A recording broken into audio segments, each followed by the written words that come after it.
ఏ అవగాహన లేని ఒక వ్యక్తిని కలిసినా కూడా హైడ్రా విషయం చర్చిస్తూ ఉన్నారు. గ్రామ పంచాయతీలు ఎక్కడైనా హైడ్రా విషయం చర్చిస్తూ ఉన్నారు. హైడ్రా విషయంలో బాధపడడం పాపత్వం నిజంగా కూడా. మరి ప్రభుత్వానికి ఎందుకు బుద్ధి వస్తుందో ఇప్పటికీ అర్థమవుతలేదు. సోషల్ మీడియా ద్వారా ప్రత్యక్షంగా పరోక్షంగా ప్రజల నుంచి విమర్శలు వస్తున్నప్పుడు కూడా, ప్రజల నుంచి వ్యతిరేకత వస్తున్నప్పుడు కూడా ప్రభుత్వము అధికారులతో పత్రికా విలేకరుల సమావేశాలు పెట్టించి వార్నింగ్లు హెచ్చరికలు జారీ చేసేటువంటి స్థాయికి దిగజారడం ఇంతకన్నా మూర్ఖత్వం ఇంకోటి కాదు. ప్రభుత్వ పరిస్థితి అంటే డామిడ్ కథాడిలకే అయిపోయింది పరిస్థితి. అనుకున్నది ఒకటి, అయింది ఒకటి. మేము కూడా ఏదో అబ్బా ఏదో ఉద్ధరిస్తారు కావచ్చు అని చెప్పి మేము కూడా మొదట్లో భావించినాం. మేము కూడా ఒక పెద్ద బిల్డింగ్ కొట్టిరు, మిగతా కూడా కొట్టిరు. ఇంద్రమ్మ రాజ్యం అంటున్నారు. మళ్ళీ ఏం ఇంద్రమ్మ రాజ్యం? ఇలా ప్రజలు మీకు ఎందుకు ఓటేసారు? 6 గ్యారెంటీలు చూసి అరే ఇంద్రమ్మ రాజ్యం తెస్తామని చెప్పి మీరు హామీ ఇస్తే ప్రజలు మీకు నమ్మి ఓటేసారు. ఇంద్రమ్మ రాజ్యం అంటే ఏంది? పేదలు ఇంటి కూర్చుని ఇంద్రమ్మ రాజ్యమా? పేదల పట్టాలు ఇవ్వకపోవడం ఇంద్రమ్మ రాజ్యమా? పేదలకు ఇండ్లు ఇవ్వకపోవడం ఇంద్రమ్మ రాజ్యమా? రుణమాఫీ ఇస్తా అని చెప్పి రుణమాఫీ ఇవ్వకపోవడం ఇంద్రమ్మ రాజ్యమా? లేకుంటే మహిళలకి 2,500 రూపాయలు స్కూటీ తులం బంగారం ఇస్తా అని చెప్పి ఇవ్వకపోవడం ఇంద్రమ్మ రాజ్యమా? 2 లక్షల ఉద్యోగ ఖాళీలను భర్తీ చేస్తా అని చేయకపోవడం ఇంద్రమ్మ రాజ్యమా? ఉద్యోగస్తులకు డిఏలు ప్రమోషన్లు ఇవ్వకపోవడం ఇంద్రమ్మ రాజ్యమా? ఏది ఇంద్రమ్మ రాజ్యం అంటే? మొత్తం చుక్కలు చూపడుతుంది కాంగ్రెస్ పార్టీ ప్రభుత్వము, చుక్కలు చూపడుతుంది పేద ప్రజలకు. పాపం మనం చూస్తే ఎంత బాధ అనిపించింది. ఇంటికి ఉన్న తోరణానికి వాడిపోలే. వారం రోజుల ముందు గృహప్రవేశం చేస్తే వారం రోజుల తర్వాత వచ్చి కూల్చేసారు. కట్టడానికి 10 సంవత్సరాలు పడుతుంది, కూర్చోడానికి గంటలో కూర్చోవచ్చు. అది ఏదో ఉద్ధరించినట్టు కాదు అది. అరే వాళ్ళకి పట్టాలు ఉన్నాయి, వాళ్ళకి డాక్యుమెంట్స్ ఉన్నాయి, లింక్ డాక్యుమెంట్స్ ఉన్నాయి, గ్రామ పంచాయతీ పర్మిషన్ ఉంది, హౌస్ పర్మిషన్ ఉంది, అన్ని రకాల బ్యాంకు లోన్స్ ఉన్నాయి వాళ్ళకు. అన్నీ ఉన్నప్పుడు కూడా ఎవడో అమ్మిండు, మళ్ళీ మధ్యలో ఇంకానే ఉన్నాడు పాపం. ఇప్పుడున్న పొజిషన్ వల్ల నష్టపోతున్నారు వాళ్ళు. వాళ్ళందరూ ఇప్పుడు ఉన్న వాళ్ళందరూ కష్టపడి ఏదో కూలీనాలు చేసుకోనో, ప్రైవేట్ చిన్న చిన్న ఉద్యోగాలు చేసుకోనో, ఇక స్థిరపడదామని వచ్చిన వాళ్ళు తప్ప ఎవరు దానిలో బలిసిన వాళ్ళు ఇవ్వలేరు.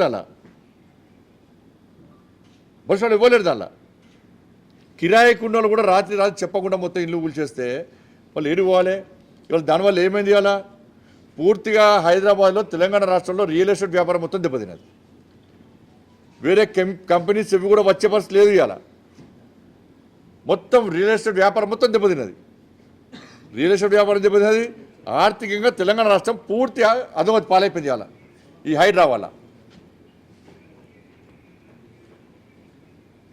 ఇంత వ్యతిరేకత వస్తే ప్రభుత్వం పునఃసమీక్షించుకోవాలి.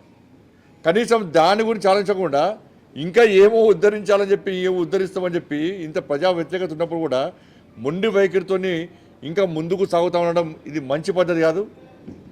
భారతీయ జనతా పార్టీ దీన్ని పూర్తిగా వ్యతిరేకిస్తున్నది. పేదల జోలికి వస్తే మీరు బుల్డోజర్లు కాదు. నేను మళ్ళీ చెప్తున్నా, కిషన్ రెడ్డి గారు ఇలా జమ్మూ కాశ్మీర్ ఎన్నికల్లో ప్రచారంలో ఉన్నారు. వారు వచ్చిన తర్వాత భారతీయ జనతా పార్టీ నిన్న చర్చ జరిగింది. కిషన్ రెడ్డి గారి నేతృత్వంలో కిషన్ రెడ్డి వచ్చిన తర్వాత పార్టీ నిర్ణయం తీసుకుంటుంది. మేము ప్రణాళిక రూపొందిస్తున్నాం. ఇక బుల్డోజర్లు ఇప్పటి నుంచి మేము పేద ప్రజలకు హామీ ఇస్తున్నాం. మీకండగా భారతీయ జనతా పార్టీ ఉంటుంది. ఇలా పేద ప్రజలకు ఆయుధంగా మారబోతుంది భారతీయ జనతా పార్టీ. పేద ప్రజలకు ఆయుధంగా మారబోతుంది హైడ్రా విషయంలో భారతీయ జనతా పార్టీ. పక్కా పేదలకు అండగా ఉంటాం. బుల్డోజర్లు ఇప్పటి నుంచి కిషన్ రెడ్డి గారు వచ్చిన తర్వాత మేము పక్కా కార్యాచరణ రూపొందిస్తున్నాం. ప్రభుత్వం వెంటనే వెనుకడిగేయాలి, ప్రభుత్వం దిగి రావాలి. పేదల బతుకులు నాశనం చేయకండి, పేదోళ్ళ ఇల్లు కూల్చకండి, పేదోళ్ళను హరిగోచ పెట్టకండి. ఇవాళ నెక్స్ట్ కిషన్ రెడ్డి గారు వచ్చినాక మేము పెద్ద ఎత్తున కార్యాచరణ రూపొందిస్తున్నాం. మామూలు కార్యాచరణ కాదు. నెక్స్ట్ బుల్డోజర్లు వచ్చేటి భారతీయ జనతా పార్టీ కార్యకర్తల నాయకుల మీదకెళ్ళి పేదోళ్ళ ఇంటి మీదకోవాలి. దానికి సిద్ధమై ఉన్నాం మేము. భారతీయ జనతా పార్టీ కార్యకర్తల నాయకులు సిద్ధమై ఉన్నాం మేము. బుల్డోజర్ మా మీదకెళ్ళి వెనకనే ఇలా పేదోళ్ళ ఇంటి మీద పోవాలి. ప్రభుత్వం సిద్ధంగా కావాలి దానికి. కనీసం ఇంకిత జ్ఞానం ఉండాలి. పేదోళ్ళు బాధపడుతూ ఏడుస్తున్నారు. ఇంకా ఊళ్ళో గ్రామ ప్రజలు కూడా ఏడుస్తున్నారు. రుణమాఫీ విషయంలో బీఆర్ఎస్ పార్టీకి కాంగ్రెస్ పార్టీకి ఎంత భాగస్వామ్యం తప్పు ఉందో బీఆర్ఎస్ పార్టీకి తప్పు ఉన్నది. గ్రామ పంచాయతీ సర్పంచ్లు, మాజీ సర్పంచ్లు, ఎంపీటీసీ విషయంలో బీఆర్ఎస్ పార్టీ మోసం చేసింది, కాంగ్రెస్ పార్టీ మోసం చేస్తూనే ఉన్నది. హైడ్రా విషయంలో వీళ్ళు ఊడొడుతున్నారు. BRS party తక్కువేలే. పేదోళ్ళ ఇళ్ళల్లో పోలీస్ స్టేషన్లు, పేదల జాగాల ఫైర్ స్టేషన్లు, పేదల జాగాల కలెక్టరేట్లు, పేదల జాగాల రెవెన్యూ ఆఫీసులు, వాళ్ళే తక్కువ, వాళ్ళు వీళ్ళంతే వాళ్ళ విషయం నేర్చుకుంటారు ఇవాళ. రెండు ఒకటే. కాబట్టి ఇప్పటికైనా ప్రభుత్వం దిగిరావాలి. హైడ్రా విషయంలో పునఃసమీక్షించుకోండి. అధికారులతో బెదిరించి కేసులు పెడతారంటే భయపడే పొలిటికల్ పార్టీస్ ఇక్కడ ఉన్నాయి. ఇవాళ ప్రజలను భయపడే పరిస్థితి లేరు. పెట్రోల్ పోసుకొని ఆత్మహత్య చేసుకుంటే పరిస్థితి వేస్తుంటే సోషల్ మీడియాలో బండ బూతులు తిట్టకుండా ప్రభుత్వం తిడుతుంటే కూడా ప్రభుత్వం మొద్దు నిద్రలో ఉంటే, కుంభకర్ణ నిద్రలో ఉంటే ఎవరు కాపాడాలి ఇవన్నీ? కాబట్టి వెంటనే ప్రభుత్వం హైడ్రా విషయంలో పునఃసమీక్షించుకోవాల్సిందిగా భారతీయ జనతా పార్టీ హెచ్చరిస్తున్నది. కిషన్ రెడ్డి గారు వచ్చినాక వారి నేతృత్వంలో ఒక నిర్ణయం తీసుకుంటాం. నిర్ణయించుకొని భారతీయ జనతా పార్టీ కార్యకర్తలు సిద్ధం కావాలి, భారతీయ జనతా పార్టీ నాయకులు సిద్ధం కావాలి. ఇలా తెగించి కొట్టడానికి, ప్రజల ఆస్తులు కాపాడడానికి, పేదలకు అండగా ఉండడానికి తెగించి కొట్టడానికి దాన్ని సిద్ధం కావాల్సిందిగా అప్పీల్ చేస్తున్నాను.